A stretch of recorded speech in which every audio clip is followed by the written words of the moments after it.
Okay, so now we are just about to start printing. So what you're going to need for when you're printing is your fully carved block with nice indented white shapes and raised black shapes.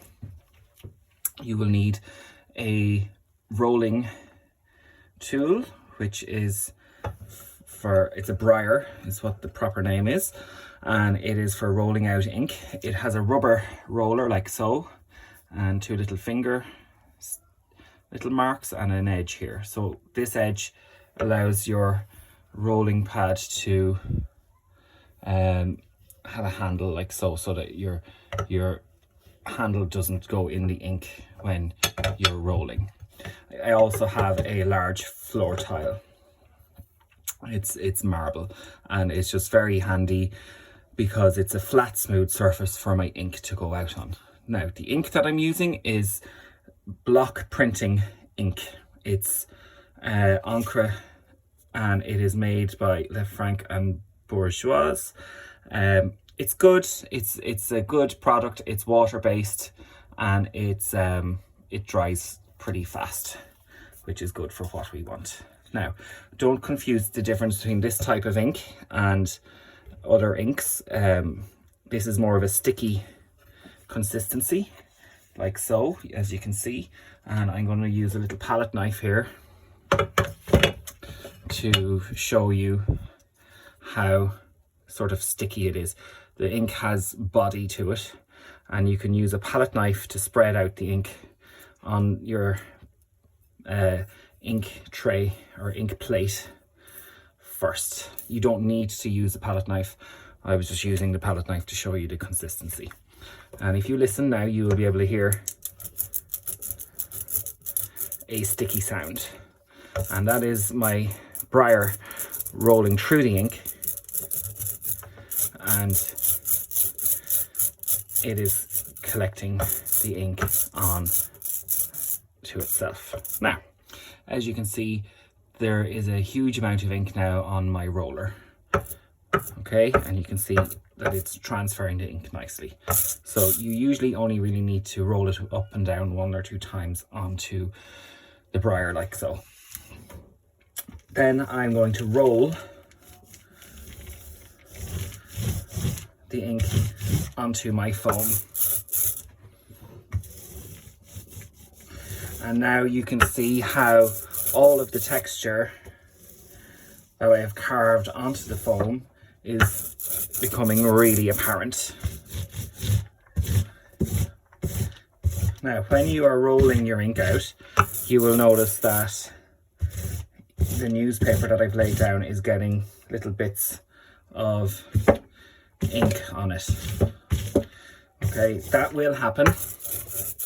And because that's happening, it's important that you have an area for printing and an area for rolling.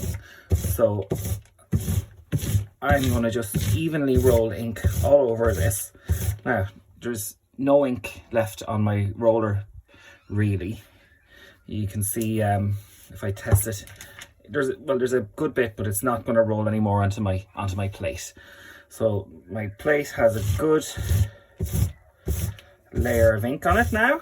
I'm going to put my roller back down, and you can see that handle is not touching the ink itself on the plate, which is very handy. That little edge on it here stops that from happening, which keeps the handle as clean as possible. Now, I have got a little wipe here now for my hands. As you can see, I've got an amount of ink on them, so I don't want that for the next stage of my printing, because that will ruin the final piece of art.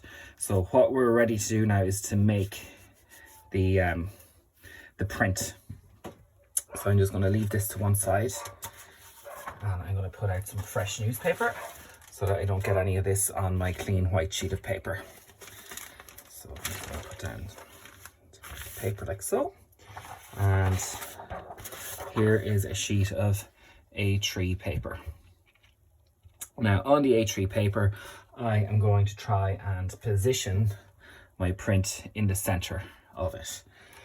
So I hope to have my print centered like so on my page. So it has a nice, even, neat border on its edges.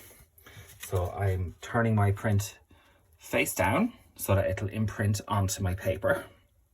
And this is the part where it's imprinting. So I'm laying it down carefully, and now I'm going to press gently on the back of the foam.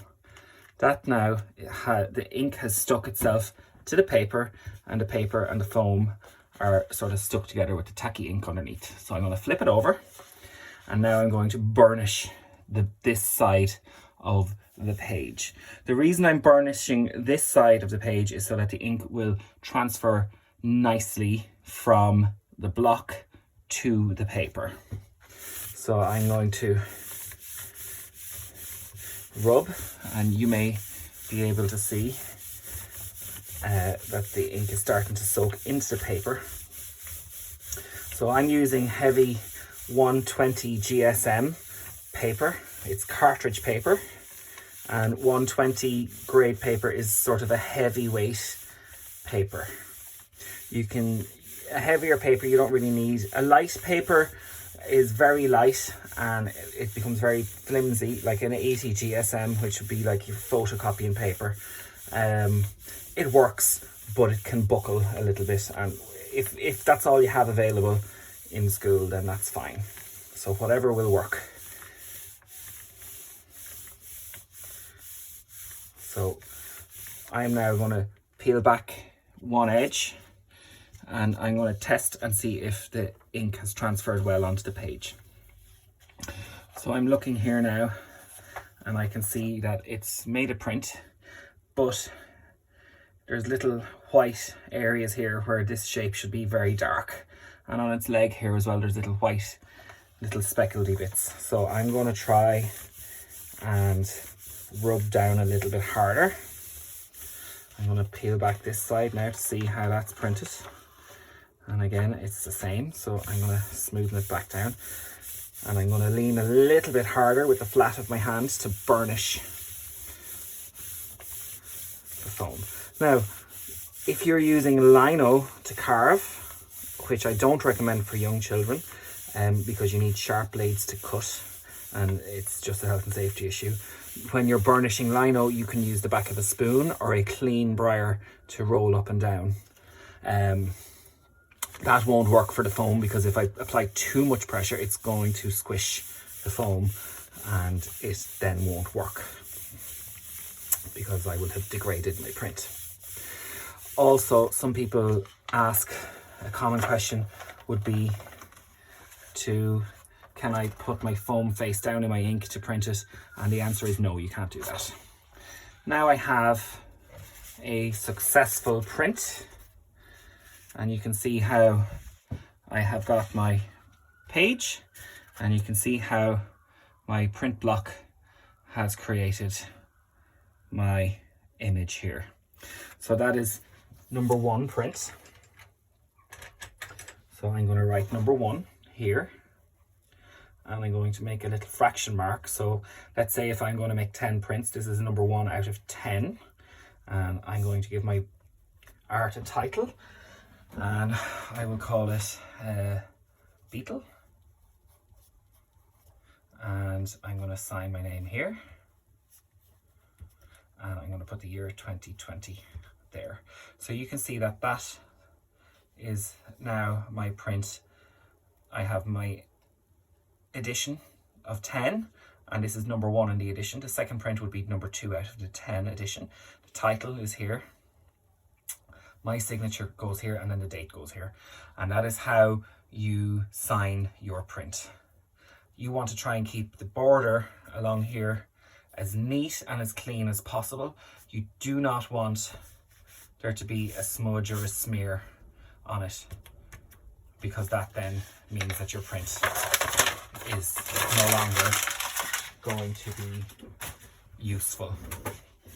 To take another print, you get your ink again, and you roll out new fresh ink, and then you print it onto a new clean sheet of paper, and that becomes print number 2.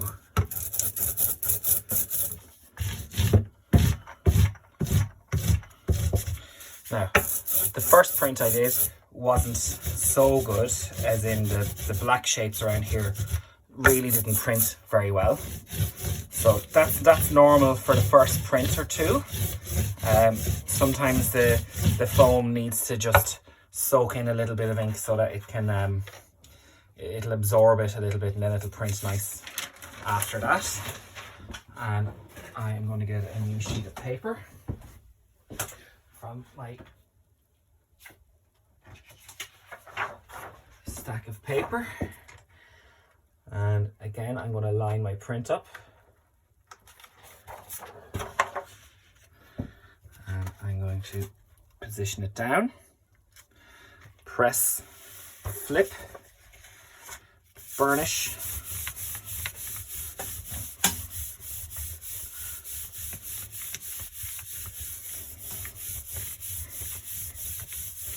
check.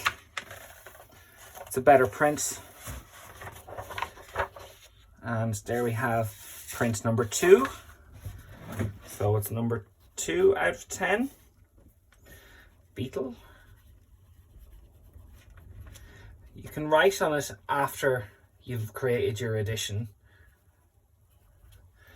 So when you know you have 10 or 15 prints, that's when you can number them all up. And just write number 1, 2, 3, and 4.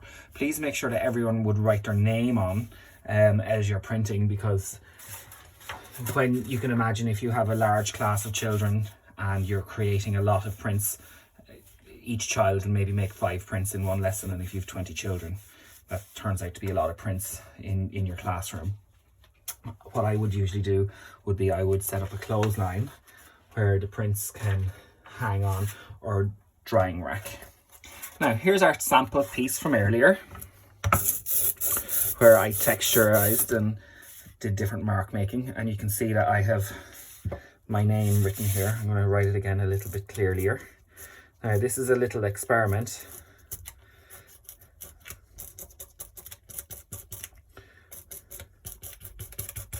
For just different textures and marks.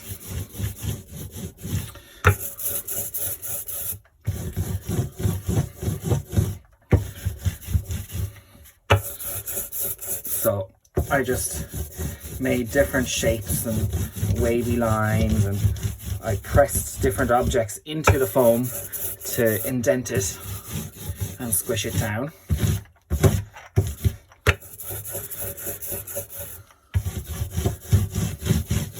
And now I'm going to print it on this sheet of paper here. Now, if you look at the way my name is written here, let's see how that comes out when we print.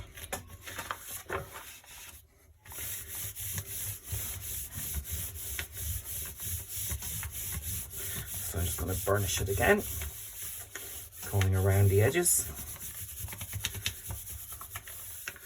Very important that you rub it rather than pat it.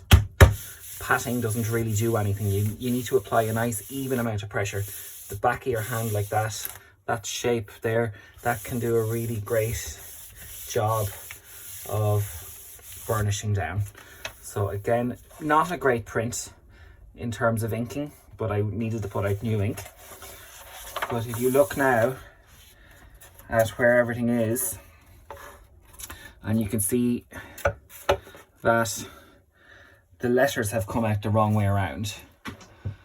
So when you print, what you imprint becomes a mirror image of the original block.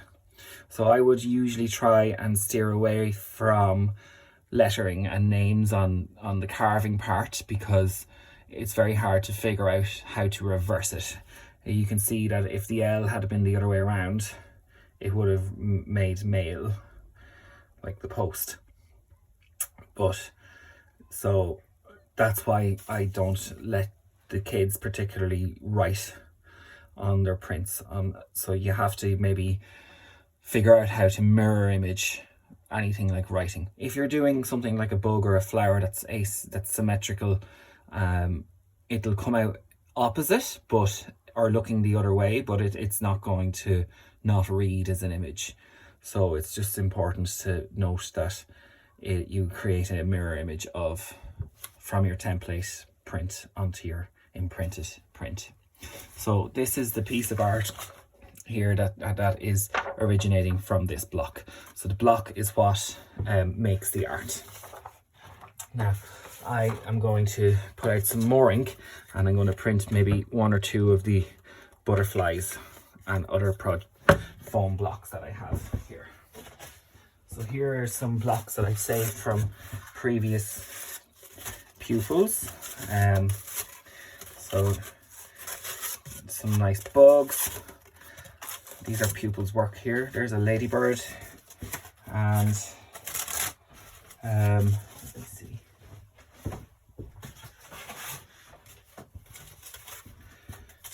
There's a little fly, and I have a ladybird here. So I'm going to roll ink for this ladybird, and I'm just going to print it for you, just to show you what that looks like. So these blocks are old, and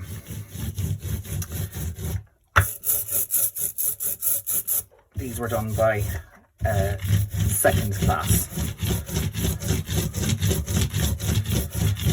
Now the children drew from an image, and they designed their print from a photo, and they followed the same process that I have shown you today.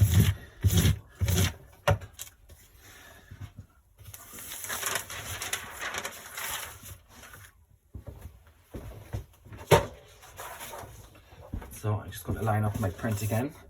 I'm just going to check this, and you can see that it's glossy, it's catching the light nicely, and that means that there's lots of ink on it.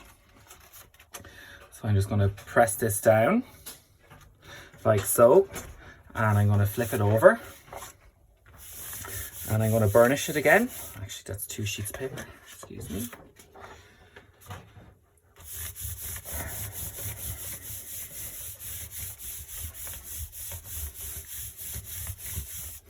I'm going to check, and there is a lovely butterfly print. So you can see the nice clear black and white shapes drawn out of the butterfly, and a textured background added on, which looks great. I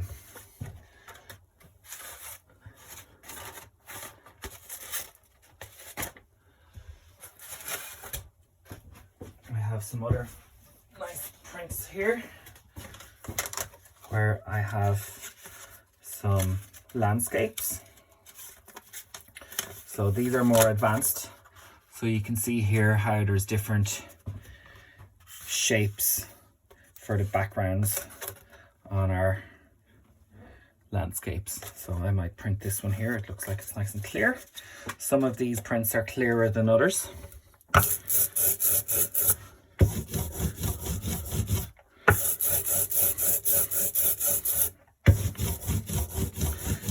If your ink is starting to dry, the palette knife is very good to scrape it back together. And you can see how much ink was out on that, just all spread out. So it's very important that you manage your inking station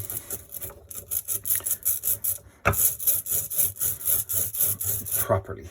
Usually when I'm printing, I would have 4 tiles and 4 briars for a class of maybe 20, so that there's 4 kids printing, 4 kids inking at a time, and then the rest of the class would be maybe lining up for their turn.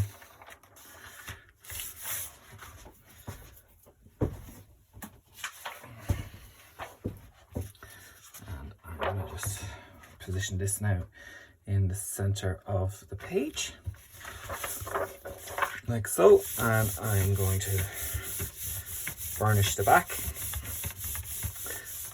The piece of foam that I'm using here is the A4 size cut in half, so I think you get a pack of 25 A4 sheets, and if you cut them all in half, you will get a nice A5 size print like so.